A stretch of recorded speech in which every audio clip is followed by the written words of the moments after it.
Grammar Girl here, I'm Mignon Fogarty, and you can think of me as your friendly guide to the English language. Writing, history, rules, and cool stuff.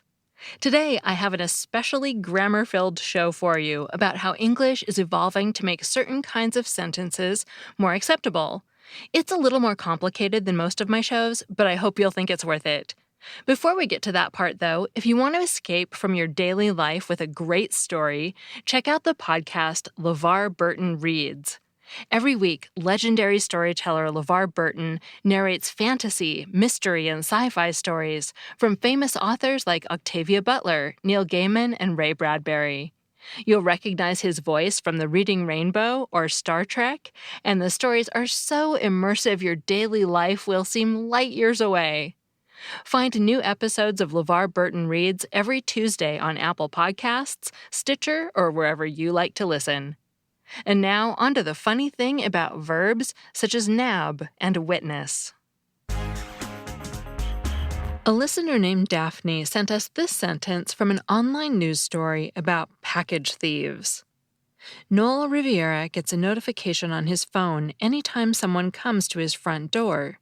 But early in December, in the middle of the day, he witnessed two women walk up to his porch and nab his 4-year-old son's Christmas gifts. That sentence didn't sound quite right to her, and the reason was the specific forms of the verbs walk and nab. If she'd been the one writing the story, she would have written, he witnessed two women walking up to his porch and nabbing his 4-year-old son's Christmas gifts.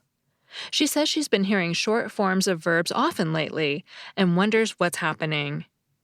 In cases like this, you need to be aware of something called the recency illusion, the tendency to think that something is new because you started to notice it only recently. That happens a lot, but in this case, it turns out that Daphne is right. Sentences like, he witnessed them nab the gifts, are a relatively recent development, and they are becoming more frequent. And that's not where the surprises end. Before going further, we need some grammar vocabulary in order to talk about these two structures more easily. In particular, we need to talk about complements. A verb's complement, you may remember from other episodes, is a phrase that needs to accompany the verb in order to complete its meaning. In fact, the words complete and complement come from the same Latin root. One kind of complement is a direct object of a transitive verb. For example, in the sentence, they stole the packages, the noun phrase, the packages, is the direct object of steal, which makes it a complement of steal, stole the packages. Another kind of complement is an indirect object. For example, in the sentence, Squiggly sent Fenster a lint roller, the proper noun Fenster is the indirect object. A lint roller is the direct object, and they're both complements of the verb sent. Yet another kind of complement is an adjective phrase after a linking verb. For example, in the sentence, Fenster was super excited, the adjective phrase super excited is a complement of was. He was probably excited about that lint roller. Verbs can even take verb phrases as complements. To illustrate, let's take a verb that's similar to witness, the verb see. On the one hand, it can be a simple transitive verb, taking just a direct object as a complement, as in, Squiggly saw aardvark. Aardvark is the direct object in that sentence and the complement for the verb saw. Squiggly saw aardvark. On the other hand, it can also take a verb phrase complement right after that direct object. For example, we might say, Squiggly saw aardvark hiding the confetti. In that sentence, hiding the confetti is a verb phrase complement of saw. More specifically, it's a present participial phrase since it uses the present participle hiding the confetti. At this point, it might have occurred to you that there's another kind of verb phrase complement that see can take. Instead of saying, Squiggly saw aardvark hiding the confetti, we could say, Squiggly saw aardvark hide the confetti. This time, instead of a present participial phrase, the second complement is just hide the confetti. This kind of verb phrase is called a bare infinitival phrase because of its similarity to the verb phrase to hide the confetti which uses the infinitive to hide. The bare infinitival is the same, except that it doesn't have the word to. So if the verb see can take either a present participial complement or a bare infinitival complement, and witness means mostly the same thing as see, why do sentences like Squiggly saw Aardvark hide the confetti sound okay, while Squiggly witnessed Aardvark hide the confetti sound weird? At least to Daphne and me. The fact is that two verbs can have similar meanings, but not take the same kinds of complements. For example, the verbs discuss and talk both refer to using spoken language, but discuss takes a direct object and talk doesn't. So the sentence, we discussed the problem, is grammatical, while we talked the problem isn't. However, it's also true that if two verbs have similar meanings, some people will assume they do take the same kinds of complements, especially if one of those verbs is rare enough that they don't hear it used with complements very often. This definitely seems to be happening with witness. Although the Oxford English Dictionary has the verb witness from as far back as the 1300s, it doesn't have any examples of witness with a bare infinitival complement. Nothing like Squiggly witnessed Aardvark hide the confetti. The earliest example that I've been able to find is in the Corpus of Historical American English, in this sentence from The Trials of the Soldier's Wife by Alex St. Clair Abrams, published in 1864. Quote, "Do not turn away a miserable mother from your door to witness her child die through destitution." Unquote. Another one comes from the poem Reveling by Mary Abigail Dodge, published in 1876. "Heart of my heart, life of my life, here I behold you, beautiful wife. Yet I thought I witnessed you day by day, fade like the roses of summer away." Fade is the bare infinitival complement there. I witnessed you fade. But examples like this don't appear very often. I did a search for any form of the verb witness followed by a personal pronoun and then the plain form of a verb, looking for something like witnessed him walk. And I found only 3 examples in the Corpus of Historical American English, which spans 200 years from the 1810s through the first decade of the 2000s. It was only in the Corpus of Contemporary American English, which contains texts from 1990 onward, that the hits started getting more frequent. 3 in the 1990s, 7 in the first decade of the 2000s, and 8 in the second decade. For example, here's a sad one from 2006 about how the death of Australian naturalist Steve Irwin was captured on video. Quote, "It's a very hard thing to watch because you're actually witnessing somebody die." Unquote. Witness with a bare infinitival complement is still rare, but it's gaining traction. Next, I have a surprising fact about these verbs in the Oxford English Dictionary. But first, I need to take a quick break because this week, Grammar Girl received support from Calm, the #1 app to help you reduce your anxiety and stress.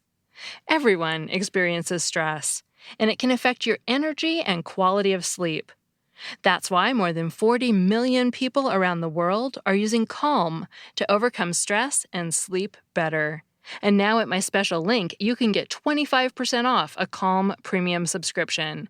You'll get access to great resources like guided meditations on anxiety, stress, and focus. They also have sleep stories designed to help you relax before bed. Head to the magical lavender fields of southern France with Stephen Fry, or explore the moonlit jungles of Africa with Leona Lewis.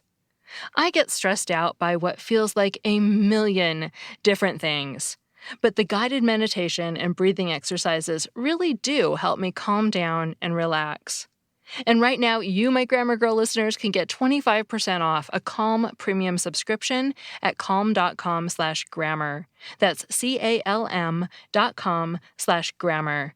Get unlimited access to all of Calm's content today at calm.com/grammar. Get calm and stop stressing. Now for a surprising fact. Not only does the OED not have examples of witness taking bare infinitival complements, it doesn't even have examples of it taking present participial complements. None. No witnessing somebody die, no witnessed them escaping. As it turns out, present participial complements began to appear pretty close to the same time as witness with bare infinitival complements. If, like me, you thought witness had always been used this way, then we've both been fooled by the opposite of the recency illusion, thinking that the way things have been in our lifetime is the way things always were, a phenomenon known as the shifting baseline. The first example I found of witness with a present participial complement is from the book Legends of Mexico by George Lippard, published in 1847. Quote, "It was horrible to see them die, horrible to witness them clutching at each other's throats ere they sank below," unquote. To witness them clutching.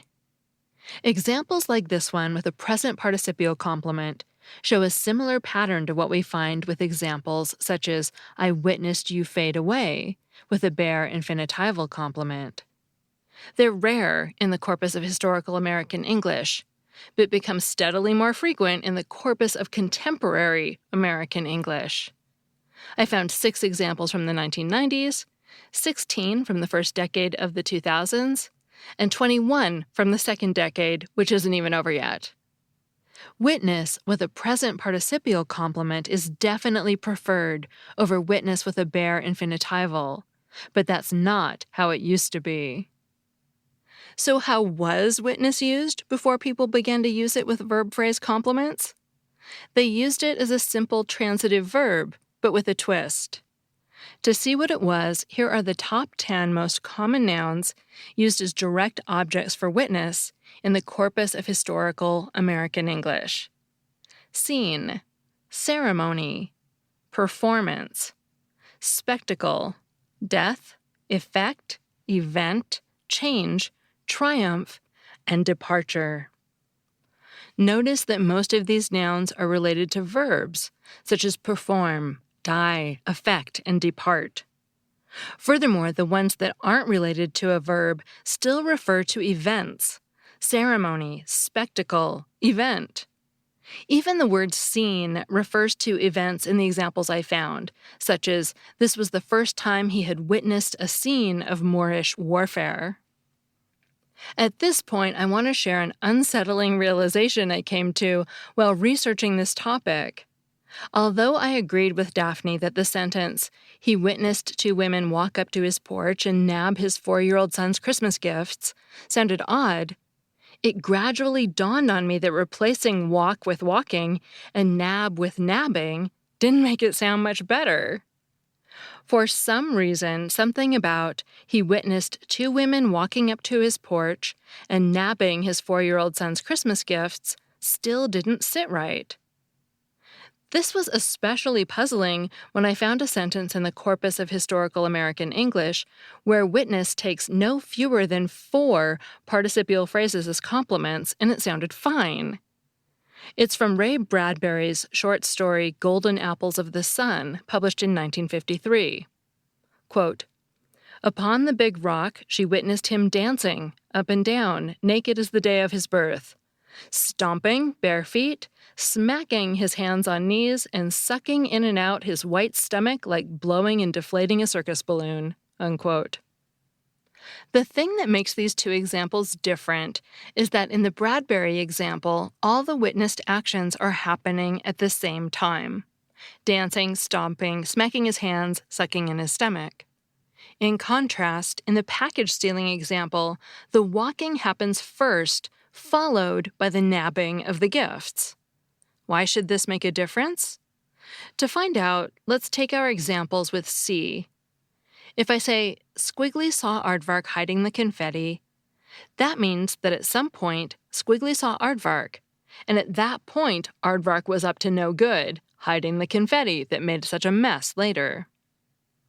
You can infer that Squiggly probably didn't see Aardvark's entire confetti-hiding operation, because if he had, I would have said, Squiggly saw Aardvark hide the confetti. In other words, when see takes a present participial complement, it's talking about seeing an event in progress. But when it takes a bare infinitival complement, it's talking about seeing the entire event. The same distinction seems to be in play with witness. The sentence, "He witnessed two women walking up to his porch and nabbing his 4-year-old son's Christmas gifts," implies that at some moment on the security video, let's say at 1:35 p.m. and 20 seconds, two women can be seen walking up and nabbing the gifts. But those two things can't both be happening at the same time. Instead, we need a way to say that Riviera saw the entire two-part event, the walking up and the nabbing. For this, just like with Squiggly saw Aardvark hide the confetti, we want a bare infinitival phrase. He witnessed two women walk up to his porch and nab his 4-year-old son's Christmas gifts. And now we see that there's no way to win because witness just doesn't take bare infinitival complements. At least not in Daphne's and my grammar. At least not yet. To sum up, there seems to be a lingering conflict between the kind of meaning that witness conveys and the kind of complements speakers will accept with it. Up through the 19th century, it typically referred to seeing an event in its entirety, a death, a departure, a triumph. But when it started to take verb phrase complements, following the model of verbs like see or watch, the more popular complement was the present participial phrase, as in witness them clutching at each other's throats. Inconveniently, this complement is better suited to referring to events seen in progress. Maybe the current increase in witness taking bare infinitival complements, as in, I witnessed you fade away like the roses of summer, is a natural development toward greater consistency in this little corner of our grammar. But witnessing it happen can be disconcerting. That segment was written by Neil Whitman, an independent PhD linguist who blogs at literalminded.wordpress.com. You can also find him on Twitter as literalminded. I'm Mignon Fogarty, better known as Grammar Girl, the author of 7 books, including the New York Times bestseller, Grammar Girl's Quick and Dirty Tips for Better Writing. This show is part of the Quick and Dirty Tips podcast network, and you can find articles that go with each episode at quickanddirtytips.com.